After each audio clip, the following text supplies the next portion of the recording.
जय हिंद दोस्तों। आज के इस वीडियो में हम लोग बात करने वाले हैं भौतिक विज्ञान यानी कि फिजिक्स के जो प्रकाश और प्रकाशिकी चैप्टर है इससे संबंधित पीवाईक्यू क्वेश्चन की। अगर जनरल कंपटीशन के किसी भी एग्जाम की आप तैयारी कर रहे हैं तो ये जो क्लास है आपके लिए अति महत्वपूर्ण होने वाला है, ठीक है।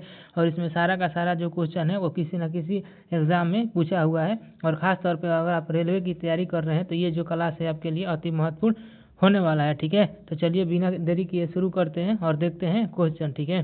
क्वेश्चन कह रहा है कि समतल दर्पण द्वारा बनने वाला प्रतिबिंब कैसा होता है। तो समतल दर्पण द्वारा जो बनने वाला प्रतिबिंब होता है ना, ये हमेशा आभासी और सीधा होता है, ठीक है। अगला क्वेश्चन देखते हैं। कह रहा है कि प्रकाश के संदर्भ में सूर्य और पृथ्वी के बीच औसत अंतराल जो होता है ना 8.311 मिनट का होता है। तो यह जो मिनट हो ये किसको दर्शाता है। तो ये जो मिनट है ना ये दूरी को हमेशा दर्शाता है, ठीक है। अगला क्वेश्चन देखते हैं। अगला क्वेश्चन कह रहा है ना कि जब किसी छोटी वस्तु को उत्तल लेंस के बाईं ओर फोकस पर रखा जाता है तो प्रतिबिंब लेंस के दाईं ओर बनता है। और ये प्रतिबिंब जो है ये कहाँ बनेगा। तो ये जो प्रतिबिंब है ना ये दाईं ओर जो बनेगा ये अनंत पर बनेगा, ठीक है। अगला क्वेश्चन देखते हैं। कह रहा है कि वह घटना जिसमें प्रकाश को पथ पर एक अपारदर्शी वस्तु अत्यंत छोटी हो जाती है और प्रकाश को उसके चारों ओर मुड़ जाता है तो उस प्रकाश की जो घटना है उसे क्या कहा जाता है। तो इसे प्रकाश का विवर्तन कहा जाता है, ठीक है। अगला क्वेश्चन देखते हैं। कह रहा है कि बेंजीन का जो अपवर्तनांक होता है ना वो कितना होता है। तो बेंजीन का जो अपवर्तनांक होता है वो 1.50 होता है, ठीक है। और ध्यान में रखिएगा ये जो क्वेश्चन है ये रेलवे के किसी न किसी एग्जाम में पूछा हुआ है। खास तौर पर जितने भी लोगों का 2026 में एग्जाम है रेलवे का तो इसको आप लोग ध्यान में रखिएगा, ठीक है। अगला क्वेश्चन कह रहा है कि द्विफोक्सी लेंस का वह भाग जो निकट दृष्टि दोष को सुगम बनाता है। तो यह जो है ना उत्तर लेंस का निचला भाग जो है ना ये निकट दृष्टि को सुगम बनाता है, ठीक है। अगला क्वेश्चन देखते हैं। अगला क्वेश्चन कह रहा है ना कि अवतल दर्पण में जब कोई वस्तु को फोकस पर रखी जाती है तो बढ़ने वाला जो प्रतिबिंब की स्थिति होगा ना वो प्रकृति क्रमशः कैसी होती है। तो जो ये प्रकृति होती है ये अनंत पर अत्यधिक विवर्धित वास्तविक और उल्टा होगा, ठीक है। जब कोई वस्तु फोकस पर रखी जाएगी तो जो उसे प्रतिबिंब बनेगा वो जो अत्यधिक विवर्धित होगा वास्तविक और उल्टा होगा। और ये जो बनेगा ये अनंत पर बनेगा। हम फोकस पर अवतल दर्पण में किसी वस्तु को फोकस पर रखेंगे ना तो प्रतिबिंब बनेगा अनंत पर और वास्तविक और उल्टा जो है ये प्रतिबिंब बनेगा, ठीक है। आगे बढ़ते हैं, देखते हैं अगला क्वेश्चन। अगला क्वेश्चन कह रहा है ना कि लेंस के डायफ्राम का खुला वह भाग जो स्थानिक रूप से प्रकाश के प्रसार को सीमित करता है उसे क्या कहा जाता है। तो उसे जो है ना उसे द्वारक कहा जाता है, ठीक है। अंग्रेजी में उसे अपेचर भी कहते हैं। अगला क्वेश्चन कह रहा है कि वह उपकरण जो कणों या तरंग की किरणों को संकीर्णित करता है उसे क्या कहा जाता है। तो उसे कहा जाता है समांतरित, उसको कहा जाता है, ठीक है। अगला क्वेश्चन कह रहा है कि सफेद प्रकाश उदाहरण है, किसका उदाहरण है। तो ये बहुवर्णीय प्रकाश का उदाहरण है सफेद प्रकाश, ठीक है। अगला क्वेश्चन कह रहा है कि सौर कुकर में उपयोग होने वाला दर्पण कौन है। तो ये अवतल दर्पण जो है ना ये हमेशा सौर कुकर में उपयोग होता है, ठीक है। अगला क्वेश्चन कह रहा है कि परावर्तक दूरबीन के आविष्कारक कौन है। तो जो आइजैक न्यूटन है ना ये परावर्तक दूरबीन के आविष्कारक हैं, ठीक है। अगला क्वेश्चन देखते हैं। अगला क्वेश्चन कह रहा है ना कि दूरबीन में उपयोग होने वाला दर्पण कौन है। तो जो ये अवतल दर्पण है ना ये हमेशा दूरबीन में इसका प्रयोग किया जाता है, ठीक है। अगला क्वेश्चन कह रहा है कि सुस्पष्ट दृष्टि की न्यूनतम दूरी कितना होता है। जो ये 25 सेंटीमीटर होता है ना ये स्पष्ट न्यूनतम दूरी होता है, ठीक है। अगला क्वेश्चन कह रहा है कि विबेजोर से आने वाले प्रकाश में से न्यूनतम ऊर्जा, न्यूनतम आवृत्ति और सबसे लंबी तरंग दर वाला रंग कौन होता है। तो ये जो ये लाल रंग जो होता है ना इसका जो आवृत्ति होती है न्यूनतम होती है, तरंग दर भी न्यूनतम होता है और ऊर्जा भी न्यूनतम होता है, ठीक है। अगला क्वेश्चन कह रहा है कि विबेजोर से आने वाले प्रकाश में अधिकतम ऊर्जा, अधिकतम आवृत्ति और सबसे छोटी तरंग दर वाला रंग कौन सा है। तो ये जो बैंगनी रंग होता है ना इसका जो होता है तरंग दर छोटा होता है और जो ऊर्जा अधिकतम होता है, ठीक है। अगला क्वेश्चन कह रहा है कि बाइफोकल लेंस के ऊपरी भाग में प्रयुक्त लेंस होता है, कौन सा लेंस होता है। तो ये अवतल लेंस जो है ना ये बाइफोकल लेंस के ऊपरी भाग में प्रयुक्त होता है, ठीक है। अगला क्वेश्चन देखते हैं। कह रहा है कि अमेरिका के विस्कॉन्सिन येरेकस वेधशाला में उपयोग किए गए सबसे बड़े लेंस ऑब्जेक्टिव का व्यास कितना होता है। तो इसका व्यास जो है ना ये 40 इंच था, ठीक है। अगला क्वेश्चन कह रहा है कि मानव के एक नेत्र का क्षैतिज दृष्टि लगभग कितना डिग्री का होता है। तो लगभग जो होता है ना क्षैतिज दृष्टि मानव के नेत्र का वो 150 डिग्री का होता है, ठीक है। अगला क्वेश्चन कह रहा है ना कि वस्तु का वह छाया जो निर्माण के लिए उत्तरदायी कहलाती है उसे क्या कहा जाता है। तो इसे अपारदर्शी कहा जाता है, ठीक है। जो छाया निर्माण के लिए उत्तरदायी है उसको क्या कहा जाता है। तो उसे कहा जाता है अपारदर्शी। अगला क्वेश्चन कह रहा है साबुन के बुलबुले सफ़ेद रोशनी में रंगीन दिखाई देते हैं, ये प्रकाश की किस घटना के कारण रंगीन दिखाई देते हैं। तो ये प्रकाश के व्यतिकरण जो होता है ना इसके कारण जो है बुलबुले रंगीन दिखाई देते हैं। ठीक है, अगला क्वेश्चन कह रहा है कि बिजली की गड़गड़ाहट सुनाई देने से पहले दिखाई देती है, ये प्रकाश की किस घटना से दिखाई देती है या किसके कारण दिखाई देती है? तो ये ध्वनि की तुलना में प्रकाश की गति अधिक होती है, इसी कारण ये पहले दिखाई देते हैं, उसके बाद गड़गड़ाहट होती है। ठीक है, अगला क्वेश्चन देखते हैं, कह रहा है कि किरणों को अभिसारित करने वाले लेंस को क्या कहा जाता है? तो इसे अभिसारी लेंस कहा जाता है। जो किरणों को अभिसारित करता है उसे क्या कहा जाता है? तो उसे अभिसारित लेंस कहा जाता है। ठीक है, अगला क्वेश्चन कह रहा है कि उत्तल लेंस एक कैसा लेंस है? तो एक अभिसारी लेंस है उत्तल लेंस। ठीक है, अगला क्वेश्चन देखते हैं। अगला क्वेश्चन कह रहा है ना कि वे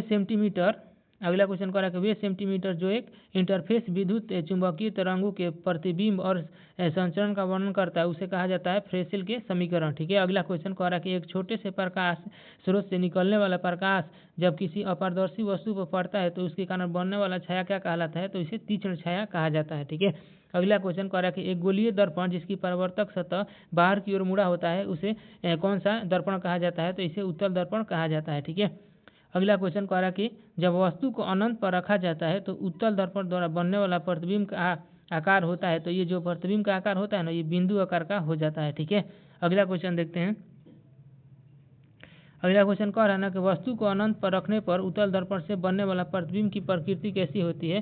तो जब वस्तु को हम अनंत पर रखे हैं ना, तो जो उत्तल दर्पण की प्रकृति, उत्तल दर्पण में जो प्रतिबिंब बनेगा, ये बनेगा आभासी, ये बनेगा सीधा और ये बनेगा छोटा। ठीक है, अगला क्वेश्चन कह रहा है कि वायु का निरपेक्ष अपवर्तनांक कितना होता है? तो जो वायु का निरपेक्ष अपवर्तनांक होता है वो होता है 1.0003 होता है। ठीक है, अगला क्वेश्चन देखते हैं। अगला क्वेश्चन कह रहा है कि आंख का वह भाग जो पुतली के आकार को समायोजित करके आंख में प्रवेश करने वाले प्रकाश को नियंत्रित करता है, उसे कहा जाता है? तो ये आंख का आइरिस जो है ना, यह होता है। ठीक है, अगला क्वेश्चन देखते हैं।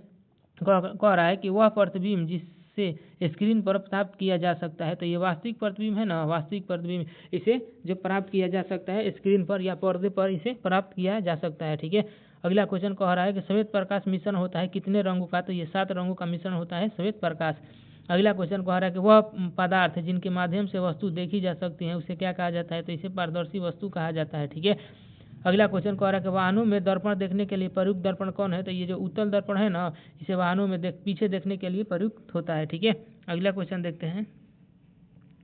अगला क्वेश्चन कह रहा है ना कि परावर्तित किरण और परावर्तक सतह पर आपतन बिंदु पर खींचे गए अभिलंब के बीच का कोण को क्या कहा जाता है? तो इसे परावर्तन कोण कहा जाता है। ठीक है, अगला क्वेश्चन देखते हैं। कह रहा है कि उत्तल दर्पण द्वारा प्रतिबिंब हमेशा कैसा बनता है? तो जो उत्तल दर्पण द्वारा निर्मित प्रतिबिंब होता है ना, वो हमेशा आभासी और सीधा होता है। ठीक है, अगला क्वेश्चन देखते हैं। कह रहा है कि कार्निया के पीछे एक गहरे रंग की पेशीय संरचना होती है जिसे किस नाम से जाना जाता है? तो इसे आइरिस कहा जाता है। ठीक है, अगला क्वेश्चन देखते हैं। कह रहा है कि उत्तल लेंस की क्षमता को दर्शाया जाता है, कैसे दर्शाया जाता है? तो ये हमेशा धनात्मक संख्या से दर्शाया जाता है उत्तल लेंस की क्षमता को। ठीक है, अगला क्वेश्चन कह रहा है कि अवतल लेंस की क्षमता को कैसे दर्शाया जाता है? तो जो अवतल लेंस का क्षमता होता है ना, ये हमेशा ऋणात्मक संख्या से दर्शाया जाता है। अगला क्वेश्चन कह रहा है कि गोलीय दर्पण के लिए दर्पण का सूत्र क्या होता है? तो इसका दर्पण का सूत्र होता है 1/f बराबर 1/v प्लस 1/u।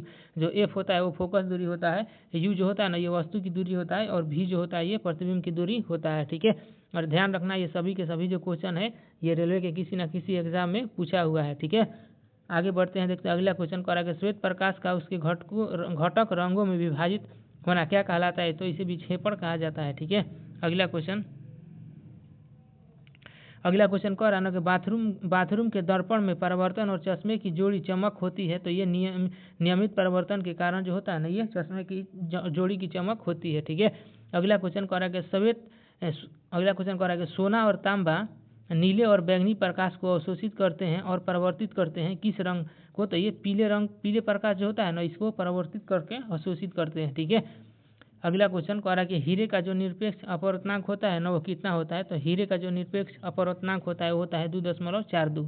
अगला क्वेश्चन देखते हैं। कह रहा है कि समुद्र में पानी के अणुओं द्वारा अवशोषित सूर्य के प्रकाश की तरंगधर कितनी होती है? तो सूर्य के प्रकाश की तरंगधर होती है तो ये लाल, हरी और पीली हो जाती है। ठीक है, अगला क्वेश्चन कह रहा है कि प्रकाश का प्रसर्व व्युत्क्रमण प्रदर्शित करता है, तो ये समतल दर्पण जो है ना, ये प्रकाश का प्रसर्व व्युत्क्रमण प्रदर्शित होता है हमेशा। ठीक है, अगला क्वेश्चन कह रहा है कि जब प्रकाश की किरणें एक माध्यम से दूसरे माध्यम में प्रवेश करते हैं तो उनका अपना मूल पथ से विचलन क्या कहा जाता है? तो उसको कहा जाता है अपवर्तन। ठीक है, अगला क्वेश्चन देखते हैं। अगला क्वेश्चन कह रहा है ना कि पर्वतों की चोटियाँ सूर्योदय और सूर्यास्त के समय गुलाबी या नारंगी रंग धारण करती है, किसके कारण? तो ये अल्पेगलो के कारण जो होता है ना ये धारण करता है। ठीक है, अगला क्वेश्चन कह रहा है कि एक दूसरे से 120 डिग्री कोण पर झुके हुए दो दर्पणों द्वारा बनने वाले प्रतिबिंब की कुल संख्या कितनी होती है? तो ये प्रतिबिंबों की संख्या होती है 2। ठीक है, अगला क्वेश्चन देखते हैं, कह रहा है कि जब दो दर्पणों को एक दूसरे से थीटा कोण पर रखा जाता है तो बनने वाले प्रतिबिंब की संख्या ज्ञात कीजिए या किसे ज्ञात किया जाता है? तो इसको ज्ञात किया जाता है 360/θ-1 से। ठीक है, अगला क्वेश्चन देखते हैं, अगला क्वेश्चन कह रहा है ना कि अवतल दर्पण की फोकस दूरी परिवर्तित नहीं होती है। तो ये जो होता है ना ये किसी भी माध्यम में अवतल दर्पण की जो फोकस दूरी होता है ये परिवर्तित नहीं होता है। ठीक है, अगला क्वेश्चन कह रहा है कि एक पतले लेंस में वक्रता केंद्र स्थित होता है तो ये प्रकाशित केंद्र के समान दूरी पर जो है ना ये वक्रता केंद्र स्थित होता है। ठीक है, अगला क्वेश्चन कह रहा है कि जब प्रकाश प्रिज्म से बाहर निकलता है तो प्रकाश अपवर्तित हो जाती है। ठीक है, अगला क्वेश्चन कह रहा है कि एक लेंस ठीक एक आवर्धन उत्पन्न करता है तो जब वस्तु को फोकस दूरी से दुगना दूरी पर रखा जाता है ना तो जो लेंस होता है ना एक आवर्धन उत्पन्न करता है। ठीक है, अगला क्वेश्चन कह रहा है ना कि +1 आवर्धन के साथ निर्मित प्रतिबिंब कैसा होता है? तो ये जो +1 आवर्धन के साथ निर्मित प्रतिबिंब होगा ना ये हो जाएगा आभासी होगा, वस्तु के आकार के बराबर होगा। ठीक है, अगला क्वेश्चन देखते हैं, अगला क्वेश्चन कह रहा है ना कि पतले लेंस में द्वारक और वक्रता त्रिज्या के बीच का संबंध को क्या कहा जाता है? तो इसे कहा जाता है द्वारक वक्रता त्रिज्या से बहुत छोटा होता है। ठीक है, अगला क्वेश्चन कह रहा है कि खतरे के संकेत लाल होने का कारण क्या है? तो जो लाल प्रकाश की तरंगदैर्घ्य लंबी होती है और इसका जो प्रकीर्णन होता है सबसे कम होता है, यही कारण है कि जो ये खतरे का जो संकेत होता है ये लाल रंग का होता है। ठीक है, अगला क्वेश्चन कह रहा है कि अवतल दर्पण में दर्पण के सापेक्ष वक्रता केंद्र स्थित होता है तो ये दर्पण के सामने जो है ना अवतल दर्पण में दर्पण के सामने वक्रता केंद्र स्थित होता है। ठीक है, अगला क्वेश्चन कह रहा है कि यदि जल का अपवर्तनांक 1.33 है तो जल में प्रकाश की लगभग गति कितनी होगी? तो ये 2.26 × 10⁸ मीटर पर सेकंड जो है ना ये गति हो जाएगा प्रकाश में। अगला क्वेश्चन कह रहा है कि वस्तु को अवतल दर्पण के सामने वक्रता केंद्र पर रखने पर प्रतिबिंब बनता है तो ये वास्तविक, उल्टा और वस्तु से छोटा बनेगा। ठीक है, अगला क्वेश्चन देखते हैं, अगला क्वेश्चन कह रहा है ना कि जल का अपवर्तनांक सदैव होता है तो 1 से अधिक होता है। ठीक है, जल का जो अपवर्तनांक होता है सदैव 1 से अधिक होगा। ठीक है, अगला क्वेश्चन कह रहा है कि उत्तल दर्पण में मुख्य फोकस स्थित होता है तो ये दर्पण के पीछे जो है ना ये मुख्य फोकस स्थित होता है। ठीक है, अगला क्वेश्चन कह रहा है कि एक त्रिभुजाकार कांच की प्रिज्म के दो पार्श्व फलकों के बीच बनने वाले कोण को क्या कहा जाता है? तो इसे प्रिज्म का कोण कहा जाता है। ठीक है, अगला क्वेश्चन कह रहा है कि जब कोई वस्तु अवतल दर्पण के वक्रता केंद्र पर स्थित होती है तो बनने वाला प्रतिबिंब होगा तो ये वक्रता केंद्र पर प्रतिबिंब बनेगा। ठीक है, अगला क्वेश्चन कह रहा है कि पृथ्वी से देखने पर तारे टिमटिमाने का कारण है तो ये किस वायुमंडलीय घटना के कारण तारे टिमटिमाते हैं? तो ये वायुमंडलीय अपवर्तन के कारण जो है ना ये तारे टिमटिमाते हैं। ठीक है, अगला क्वेश्चन कह रहा है कि अपवर्तन का नियम जो कहता है कि प्रकाश एक माध्यम से दूसरे माध्यम में जाने पर गति में परिवर्तन के कारण मुड़ जाता है तो ये किस नियम के कारण मुड़ जाता है? तो ये स्नेल के नियम के कारण मुड़ता है। ठीक है, अगला क्वेश्चन देखते हैं, अगला क्वेश्चन कह रहा है ना कि अवतल दर्पण वास्तविक, उल्टा और आवर्धित प्रतिबिंब बनाता है जब वस्तु रखी जाती है कहाँ? अवतल दर्पण में जब हम वस्तु को कहाँ रखेंगे ना तो जो प्रतिबिंब होगा ये वास्तविक होगा, उल्टा होगा और आवर्धित प्रतिबिंब बनेगा। तो ये फोकस और वक्रता केंद्र के बीच जब हम वस्तु को रखेंगे ना तो जो प्रतिबिंब बनेगा ये वास्तविक, उल्टा और आवर्धित बनेगा। ठीक है, अगला क्वेश्चन जो कह रहा है कि जब किसी वस्तु को अनंत पर रखा जाता है तो अवतल लेंस एक ऐसा लेंस होगा तो यह आभासी, सीधा और बिंदु आकार का प्रतिबिंब बनता है। जब हम किसी वस्तु को अनंत पर रखेंगे तो अवतल लेंस में कैसा प्रतिबिंब बनेगा? तो ये बनेगा आभासी, सीधा और बिंदु आकार का प्रतिबिंब बनेगा। ठीक है, अगला क्वेश्चन कह रहा है कि एक लेंस में होता है तो ये दो मुख्य फोकस, जो फोकस होगा ना एक लेंस में वो हमेशा दो होता है। ठीक है, दो मुख्य फोकस होता है। अगला क्वेश्चन कह रहा है कि प्रकाश के परिक्षेपण से उत्पन्न रंगों के बैंड को क्या कहा जाता है? तो इसे स्पेक्ट्रम कहा जाता है। ठीक है, अगला क्वेश्चन देखते हैं, कह रहा है कि पर्दे पर बनने वाला प्रतिबिंब होता है कैसा? तो ये वास्तविक प्रतिबिंब होता है। जो पर्दे पर प्रतिबिंब बनता है ना इसे वास्तविक प्रतिबिंब कहा जाता है या वास्तविक प्रतिबिंब हमेशा पर्दे पर प्राप्त किया जाता है। अगला क्वेश्चन कह रहा है कि प्रिज्म लेंस या दर्पण का उपयोग करके ट्यूब के माध्यम से छवियों की प्रतिबिंबित करने के लिए उपयोग किया जाने वाला एक ऑप्टिकल उपकरण कौन सा है? तो इसे पेरिस्कोप कहा जाता है। ठीक है, अगला क्वेश्चन देखते हैं, अगला क्वेश्चन कह रहा है ना कि बहु प्रतिबिंबों के कारण रंगीन पैटर्न बनाने वाला प्रकाशिक यंत्र कौन है? तो इसे कहा जाता है कैलाइडोस्कोप।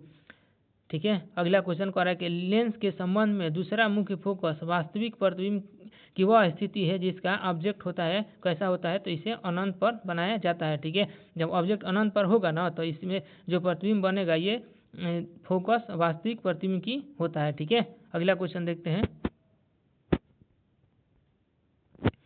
अगला क्वेश्चन कह रहा है कि वस्तु की तीव्र छवि को स्क्रीन पर फोकस करता है तो लेंस और स्क्रीन के बीच की दूरी के बराबर होती है, तो ये फोकस दूरी के बराबर हो जाता है। ठीक है, अगला क्वेश्चन कह रहा है कि किसी तारे की स्पष्ट स्थिति के थोड़े बदलते रहने का कारण क्या है, तो ये जो तारे के प्रकाश का वायुमंडलीय परिवर्तन है ना, इसी के कारण ये होता है। ठीक है, अगला क्वेश्चन कह रहा है कि इस तारे के टिमटिमाने का कारण क्या है, किस प्रकाशीय घटना के कारण तारे टिमटिमाते हैं, तो ये तारों के प्रकाश के वायुमंडलीय अपवर्तन के कारण तारे टिमटिमाते हैं। ठीक है, अगला क्वेश्चन कह रहा है कि गोलीय दर्पण के ध्रुव तथा वक्रता केंद्र को मिलाने वाली रेखा को क्या कहा जाता है, तो इसे मुख्य अक्ष कहा जाता है। ठीक है, अगला क्वेश्चन कह रहा है कि ग्रह टिमटिमाते नहीं हैं क्योंकि ये कार्य करते हैं, तो ये प्रकाश के विस्तारित स्रोत के रूप में कार्य करते हैं, इसी कारण जो है ये ग्रह टिमटिमाते नहीं हैं। ठीक है, अगला क्वेश्चन देखते हैं।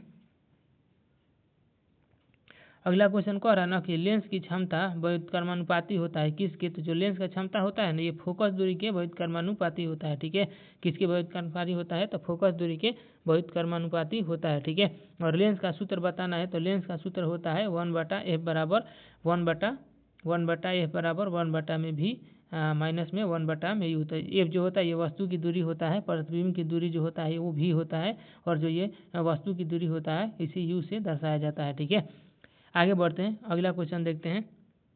अगला क्वेश्चन कह रहा है ना कि माध्यम बी के संबंध में माध्यम ए के अपवर्तनांक का सूत्र कितना होता है, तो इसका सूत्र हो जाएगा माध्यम बी में प्रकाश की गति बटा माध्यम ए में प्रकाश की गति। ठीक है, अगला क्वेश्चन देखते हैं। कह रहा है कि आवर्धन का सूत्र होता है, तो आवर्धन का सूत्र बराबर हो जाएगा प्रतिबिंब की दूरी बटा में वस्तु की दूरी। ठीक है, अगला क्वेश्चन कह रहा है कि आपतित किरण और निर्गत किरण के बीच के कोण को क्या कहा जाता है, तो इसे विचलन कोण कहा जाता है। ठीक है, अगला क्वेश्चन कह रहा है कि श्वेत प्रकाश का वह घटक जो प्रिज्म से गुजरने पर सर्वाधिक विचलित होता है, तो ये बैगनी रंग जो है ना ये प्रिज्म से गुजरने पर सर्वाधिक विचलित होती है। ठीक है, अगला क्वेश्चन कह रहा है कि कांच के गिलास में पानी में रखे नींबू की बड़े दिखाई देने का कारण क्या है, कौन से जो वायुमंडलीय घटना है उसके कारण जो है वो नींबू जो है वो बड़ा दिखाई देगा, तो ये प्रकाश के अपवर्तन के कारण नींबू बड़ा दिखाई देगा। ठीक है, अगला क्वेश्चन देखते हैं। अगला क्वेश्चन कह रहा है ना कि बैंगनी रंग का जो सबसे अधिक होता है वो क्या होता है, तो जो ये अपवर्तनांक होता है ना ये बैंगनी रंग का सबसे अधिक होता है। ठीक है, अगला क्वेश्चन कह रहा है कि उत्तल दर्पण के मुख्य फोकस के अनुदिश आपतित प्रकाश की किरण आपतन कोण होता है कितना होता है, तो ये 0 डिग्री हो जाएगा। ठीक है, अगला क्वेश्चन कह रहा है कि यदि वायु में यात्रा करती हुई प्रकाश की किरणें कांच के स्लैब में प्रवेश करती है तो आपतन कोण कैसा होता है, तो ये अपवर्तन के कोण से अधिक हो जाएगा आपतन कोण। ठीक है, अगला क्वेश्चन कह रहा है कि यदि वायु में यात्रा करती हुई प्रकाश की किरणें कांच के स्लैब में प्रवेश करती है तो आपतन कोण बराबर होता है किसके, तो ये निर्गम कोण के बराबर होता है आपतन कोण। अगला क्वेश्चन देखते हैं। कह रहा है कि यदि वायु में यात्रा करती हुई प्रकाश की किरणें कांच के स्लैब में प्रवेश करती हैं तो निर्गत किरण समानांतर होती है किसके, तो ये आपतित किरण के समानांतर हो जाएगी निर्गत किरण। ठीक है, अगला क्वेश्चन देखते हैं। अगला क्वेश्चन कह रहा है ना कि किसी माध्यम के निरपेक्ष अपवर्तनांक का मान सदैव कैसा होता है, तो ये 1 से अधिक होगा। ठीक है, हमेशा 1 से अधिक होता है। कह रहा है कि आभासी और सीधा प्रतिबिंब बनता है हमेशा किस दर्पण में, तो ये उत्तल और समतल दर्पण में जो है प्रतिबिंब हमेशा आभासी और सीधा बनता है। ठीक है, अगला क्वेश्चन कह रहा है कि लाल रंग का जो होता है ना लाल रंग का अपवर्तनांक जो होता है ये न्यूनतम होता है हमेशा।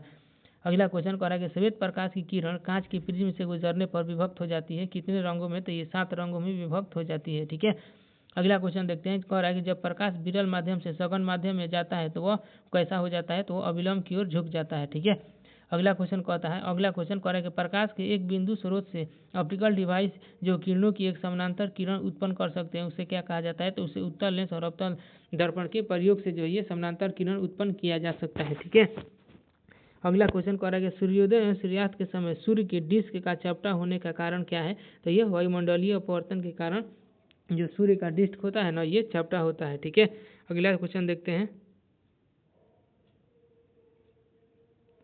अगला क्वेश्चन कह रहा है कि बादलों में सफेद रंग होने का कारण क्या है, कौन से प्रकाशिक घटना के कारण जो बादल का रंग होता है वो सफेद होता है, तो ये प्रकाश के प्रकीर्णन के कारण जो होता है ना ये बादल का जो रंग होता है वो सफेद होता है। ठीक है, अगला क्वेश्चन कह रहा है कि परिकिरणित प्रकाश का रंग निर्भर करता है, किस पर निर्भर करेगा, तो ये परिकिरणित कणों के आकार पर जो है ये परिकिरणित प्रकाश का रंग निर्भर करता है। ठीक है। अगला क्वेश्चन कह रहा है कि अति सूक्ष्म कण मुख्यतः परिकिरणित करते हैं किसको, तो ये नीले प्रकाश को परिकिरणित करते हैं। ठीक है। अगला क्वेश्चन देखते हैं, कह रहा है कि रात्रि में तारे अपनी वास्तविक स्थिति से ऊपर दिखाई देने का कारण क्या है, तो ये वायुमंडलीय अपवर्तन इसका कारण हो जाएगा। ठीक है। अगला क्वेश्चन कह रहा है कि गोलीय दर्पण की फोकस दूरी होती है, तो ये वक्रता त्रिज्या की आधा होता है। जो फोकस दूरी होता है ना, ये हमेशा वक्रता त्रिज्या की आधा होता है। ठीक है। आगे बढ़ते हैं, देखते हैं अगला क्वेश्चन। अगला क्वेश्चन कह रहा है कि लाल रंग सबसे कम परिकिरणित होता है किस में, तो ये कुहरा और धुआं में जो होता है ना, ये लाल रंग सबसे कम परिकिरणित होता है। ठीक है। अगला क्वेश्चन कह रहा है कि अवतल लेंस तथा अवतल दर्पण की फोकस दूरी सदैव कैसी होती है, तो ये सदैव ऋणात्मक होती है अवतल दर्पण की फोकस दूरी और लेंस में भी। ठीक है। अगला क्वेश्चन कह रहा है कि जब किसी वस्तु को अवतल दर्पण में अनंत और फोकस के बीच रखा जाएगा तो यह प्रतिबिंब जो बनाएगी ना, वो कैसा बनाएगी, तो ये वास्तविक प्रतिबिंब हमेशा बनाएगी, वास्तविक के साथ साथ उल्टा भी बनाएगी। ठीक है। अगला क्वेश्चन देखते हैं, कह रहा है कि वास्तविक सूर्यास्त और आभासी सूर्यास्त के बीच के समय अंतर लगभग कितना होता है, तो ये अंतर जो होता है ना, ये लगभग 2 मिनट का अंतर हो जाता है। ठीक है। अगला क्वेश्चन कह रहा है कि किसी कांच के सलाइव पर अभिलंब के अनुदिश आपतित प्रकाश की किरण का आपतन कोण कितना होता है, तो ये 0 डिग्री कोण हो जाता है। ठीक है। अगला क्वेश्चन देखते हैं। अगला क्वेश्चन कह रहा है ना कि आपतित किरण तथा अभिलंब के बीच के कोण को क्या कहा जाता है, तो इसे आपतन कोण कहा जाता है। ठीक है। आपतित किरण तथा अभिलंब के बीच के कोण को क्या कहा जाता है, तो इसे कहा जाता है आपतन कोण। अगला क्वेश्चन देखते हैं, कह रहा है कि दूध सफेद दिखाई देते हैं क्योंकि यह परावर्तित करता है, तो ये दृश्य प्रकाश की सभी तरंगों को जो है ये परावर्तित करता है। ठीक है। आगे बढ़ते हैं, कह रहा है कि आग के ऊपर उठने वाले गर्म हवा की विक्षुब्ध धारा के माध्यम से देखी जाने वाली वस्तुओं की अधिक अस्थिरता होती है, तो ये वायुमंडलीय अपवर्तन के कारण जो होता है ना, ये अस्थिरता होती है। ठीक है। अगला क्वेश्चन कह रहा है कि जब प्रकाश एक माध्यम से दूसरे माध्यम में प्रवेश करता है तो आपतित किरण, परावर्तित किरण तथा अभिलंब सभी स्थित होते हैं, तो ये समान तल में सभी स्थित होते हैं। ठीक है। अगला क्वेश्चन कह रहा है कि बाहरी अंतरिक्ष में प्रकाश का परिकिरण नहीं देखा जाता है, जिसके कारण यह है, तो ये काला दिखाई देता है। इसी के कारण जो है ये बाहरी अंतरिक्ष में प्रकाश का परिकिरण नहीं होता है। ठीक है।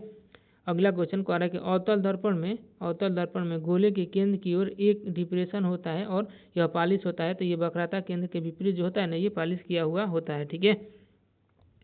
अगला क्वेश्चन देखते हैं।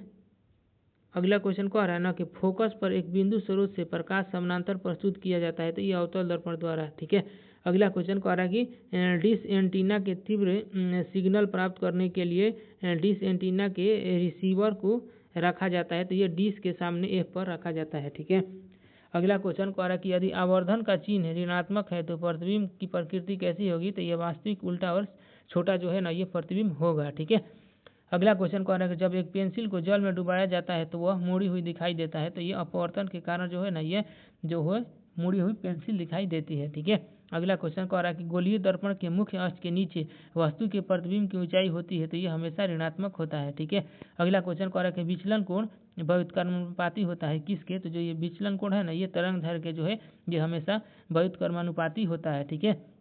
अगला क्वेश्चन कह रहा है कि जल सिलोफोन और साफ कांच का उपयोग किया जाता है, तो ये गोलीय लेंस बनाने के लिए जो है जल और सेलिफोन का साफ कांच उपयोग किया जाता है। ठीक है।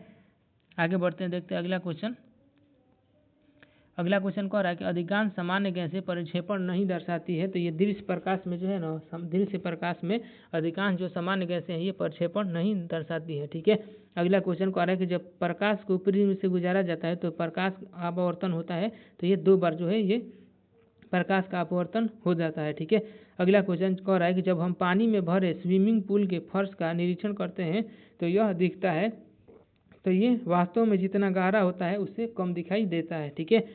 अगला क्वेश्चन कह रहा है कि यदि अपवर्तनांक का मान बढ़ता है तो प्रकाश की दिशा में विचलन का मान भी बढ़ेगा। ठीक है। अगला क्वेश्चन देखते हैं, कह रहा है कि वक्रता केंद्र और ध्रुव के बीच की दूरी को क्या कहा जाता है, तो वक्रता केंद्र और ध्रुव के बीच की दूरी को वक्रता त्रिज्या कहा जाता है। ठीक है। अगला क्वेश्चन देखते हैं, कह रहा है कि जब प्रकाश अभिलंब के अनुदिश आपतित होता है और वायु से जल में प्रवेश करता है तो प्रकाश की दिशा कहती है, तो प्रकाश को जो दिशा होगा ना, ये बदलता नहीं है। ठीक है। अगला क्वेश्चन देखते हैं।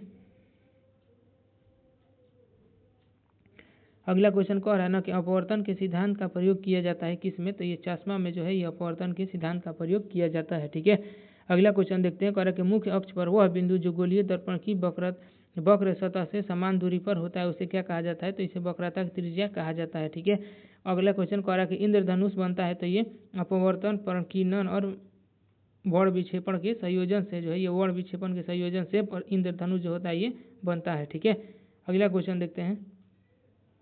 अगला क्वेश्चन कह रहा है कि वह घटना जो प्रकाश के पथ को दृश्यमान बनाती है, तो ये प्रकाश का जो प्रकीर्णन होता है ना, ये जो प्रकाश के प्रकीर्णन होता है ये प्रकाश के पथ को दृश्यमान बनाती है। ठीक है, अगला क्वेश्चन कह रहा है कि समतल और घुमावदार सतहें दोनों पालन करती है, तो ये परावर्तन के नियम का पालन करती है दोनों। ठीक है, अगला क्वेश्चन कह रहा है कि पानी में डूबी हुई छड़ी मुड़ी हुई दिखाई देती है किसके कारण, तो ये प्रकाश के अपवर्तन के कारण पानी में डूबी हुई छड़ी मुड़ी हुई दिखाई देती है। ठीक है, अगला क्वेश्चन कह रहा है कि गोलीय दर्पण द्वारा प्रकाश के परावर्तन के लिए अवतल दर्पण आपतित प्रकाश किरणें को अभिसारित करता है, तो ये मुख्य उसके समानांतर अभिसारित करता है। ठीक है, अगला क्वेश्चन कह रहा है कि गोलीय दर्पण द्वारा प्रकाश के परावर्तन के लिए अवतल दर्पण प्रतिबिंब बना सकता है, तो ये वास्तविक आभासी दोनों प्रतिबिंब बना सकता है। ठीक है, अगला क्वेश्चन कह रहा है कि जब प्रकाश जल से वायु में गुजरता है तो उसकी जो गति होती है वो क्या होती है, तो ये बढ़ती है। ठीक है, अगला क्वेश्चन देखते हैं। अगला क्वेश्चन कह रहा है ना कि जब सफेद प्रकाश की एक पतली किरण को प्रिज्म से गुजारा जाता है तो सफेद प्रकाश कैसा होता है, तो ये प्रकीर्णित हो जाता है। ठीक है, अगला क्वेश्चन कह रहा है कि दंत चिकित्सक द्वारा उपयोग किया जाने वाला दर्पण कौन है, तो ये जो दंत चिकित्सक द्वारा उपयोग किया जाने वाला दर्पण है ना ये अवतल दर्पण है। ठीक है, अगला क्वेश्चन देखते हैं। कह रहा है कि स्ट्रीट लाइट में उपयोग किया जाने वाला दर्पण कैसा होता है, तो ये उत्तल दर्पण होता है, स्ट्रीट लाइट में उपयोग किया जाने वाला दर्पण। ठीक है, अगला क्वेश्चन कह रहा है कि सौर भट्टी में प्रयुक्त दर्पण कौन है, तो ये सौर भट्टी में जो प्रयुक्त दर्पण है ना ये अवतल दर्पण है। ठीक है, अगला क्वेश्चन कह रहा है कि लेंस के प्रकाशिक केंद्र से निकलने वाली किरण कैसी होती है, तो ये विचलित नहीं होती है। ठीक है, अगला क्वेश्चन कह रहा है कि अपवर्तक सूचकांक वायु में प्रकाश की गति c और माध्यम में प्रकाश की गति v के बीच संबंध कैसा होता है, तो ये म्यू बराबर c बटा में v हो जाएगा इसका राइट आंसर, इसका सूत्र होता है। ठीक है, आगे बढ़ते हैं, देखते हैं। अगला क्वेश्चन कह रहा है कि जल में रखा हुआ कांच बड़ा दिखाई देता है क्योंकि यह जल कार्य करता है, तो ये जो है ना उत्तल लेंस की भांति कार्य करता है जल, इसी कारण जो कांच है ये बड़ा दिखाई देता है। ठीक है, आगे बढ़ते हैं, देखते हैं अगला क्वेश्चन।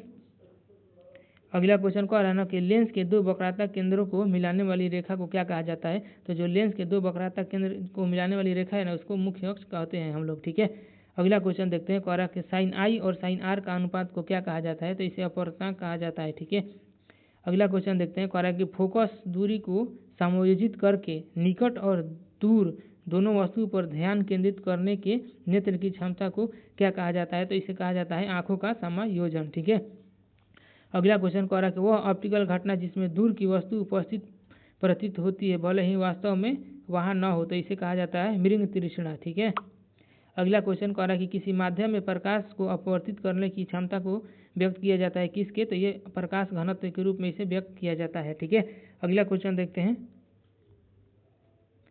अगला क्वेश्चन कह रहा है ना कि गोलीय दर्पण की परावर्तक सतह का केंद्र बिंदु क्या कहा जाता है, तो इसको ध्रुव कहा जाता है। ठीक है, जो गोलीय दर्पण की परावर्तक सतह का केंद्र होता है उसे ध्रुव हम लोग कहते हैं। ठीक है, अगला क्वेश्चन कह रहा है कि फोटोवोल्टिक प्रभाव सिद्धांत संबंधित है, किससे संबंधित है, तो ये सौर ऊर्जा प्रणाली से संबंधित है, फोटोवोल्टिक प्रभाव। अगला क्वेश्चन कह रहा है कि मानव नेत्र द्वारा प्रतिबिंब निर्माण उदाहरण है किसके, तो ये प्रकाश के अपवर्तन के उदाहरण है। ठीक है, अगला क्वेश्चन कह रहा है कि वह लेंस जो बीच में पतला तथा किनारे पर मोटा होता है यह कौन सा लेंस होता है, तो जो अवतल लेंस होता है ना ये बीच में पतला होता है और किनारे पर मोटा होता है। ठीक है, अगला क्वेश्चन कह रहा है कि प्रकाश के साथ घटक रंगों में विक्षेपण की घटना की खोज किया गया था किस वैज्ञानिक के द्वारा, तो ये आइजैक न्यूटन के द्वारा जो है ना ये खोज किया गया था। ठीक है, अगला क्वेश्चन कह रहा है कि जब कोई अपारदर्शी वस्तु प्रकाश के मार्ग में आती है तो ये क्या होती है, तो ये छाया बनती है। ठीक है, अगला क्वेश्चन देखते हैं। अगला क्वेश्चन कह रहा है ना कि light amplification by stimulated emission of radiation, इसका पूर्ण रूप है किसका, तो इसका लेजर का जो है ना ये पूर्ण रूप है। ठीक है, लेजर का फुल फॉर्म का होता है, तो इसको लाइट हो जाएगा, एम्प्लीफिकेशन हो जाएगा और बाई हो जाएगा, स्टिमुलेटेड हो जाएगा, एमिशन ऑफ रेडिएशन इसका फुल फॉर्म होता है लेजर का। ठीक है, अगला क्वेश्चन देखते हैं। कह रहा है कि सर्च लाइट और वाहन हेडलाइट में उपयोग किया जाता है। तो ये अवतल दर्पण का प्रयोग किया जाता है टॉर्च में और सर्च लाइट में और वाहन की हेडलाइट में। ठीक है, अगला क्वेश्चन कह रहा है कि वाहन में पीछे देखने के लिए जिस दर्पण का उपयोग किया जाता है वह कौन सा दर्पण है। तो ये जो उत्तल दर्पण है ना, इसमें प्रयोग किया जाता है। ठीक है, उत्तल दर्पण का प्रयोग किया जाता है वाहन में। उत्तल दर्पण का क्यों किया जाता है? क्योंकि इसे वस्तु के जो पीछे होता है ना, इसे हम देख सके। ठीक है, अगला क्वेश्चन कह रहा है कि वस्तु से बड़ी आभासी प्रतिबिंब निर्मित की जा सकती है किस दर्पण के द्वारा। तो ये अवतल दर्पण और उत्तल दर्पण दोनों के द्वारा जो है ये वस्तु से बड़ा आभासी प्रतिबिंब निर्मित किया जा सकता है। ठीक है, अगला क्वेश्चन कह रहा है कि प्रकाश यात्रा कर सकता है। तो प्रकाश जो होता है ना, ये हमेशा सीधी रेखा में यात्रा करता है। ठीक है, तो आज के लिए हम इतना ही रहने देते हैं। उम्मीद करते हैं कि ये जो आपको है वीडियो बहुत ज़्यादा पसंद आया होगा। जय हिंद।